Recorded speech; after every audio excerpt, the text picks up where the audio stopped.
মানুষের আকৃতি ধারণ করে জিনেরা যে ধোঁকা দিয়ে থাকে এটাকে বর্তমান প্রযুক্তির ভাষায় রেপটাইলিয়ান্স বলা হয়। এই রেপটাইলিয়ান্স বা মানুষের আকৃতি ধারণ করে বিভিন্নভাবে মানুষকে ধোঁকা দেওয়া, এটা জিনদের একটা প্রক্রিয়া আমরা বলতে পারি। এবং এই প্রক্রিয়ায় জিনেরা সাহাবাই কেরামের সামনে সুরাকা নামক ব্যক্তির আকৃতি ধারণ করে যখন ধোঁকা দিচ্ছিল, ফেরেশতারা আসার কারণে তখন তারা আর ধোঁকা দিতে পারে না এবং ভয়ে সেখান থেকে পালিয়ে যায়।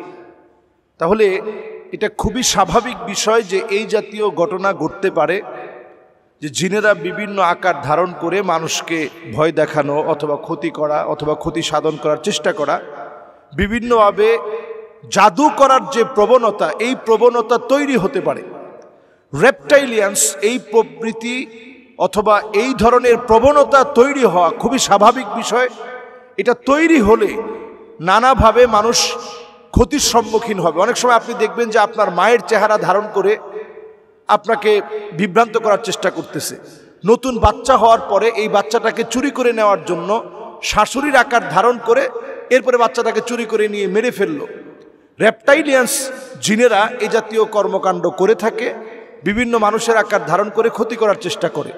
এটা থেকে বাঁচার জন্য আমাদের প্রতিনিয়ত সূরা ফালাক এবং সূরা নাস ঘরের ভিতরে সবসময় এটা পড়া উচিত। সূরা বাকারার তেলাওয়াতকে চালু রাখা দরকার। উচ্চ কণ্ঠে এখন কোরআনুল কারীমের তেলাওয়াত ছেড়ে রাখা দরকার। এর মাধ্যমে আল্লাহ রাব্বুল আলামিন এ জাতীয় যত রকমের দুষ্ট চক্রের চক্রান্ত আছে, এই চক্রান্তগুলো থেকে আল্লাহ রাব্বুল আলামিন হেফাজত করবে।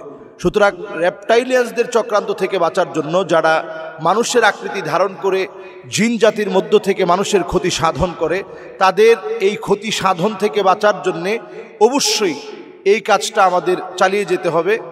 যদি আমরা এই কাজটা চালিয়ে যেতে পারি, হতে পারে আল্লাহ রাব্বুল আলামিন সূরা ফালাক, সূরা নাস, আয়াতুল কুরসি, সূরা বাকারা এই তেলাওয়াতগুলোর মধ্য দিয়ে রেপটাইলিয়ান্সদের বিভিন্ন আঘাত থেকে আল্লাহ তাআলা আমাদেরকে হেফাজত করবে। আসসালামু আলাইকুম ওয়া রাহমাতুল্লাহি ওয়া বারাকাতুহু।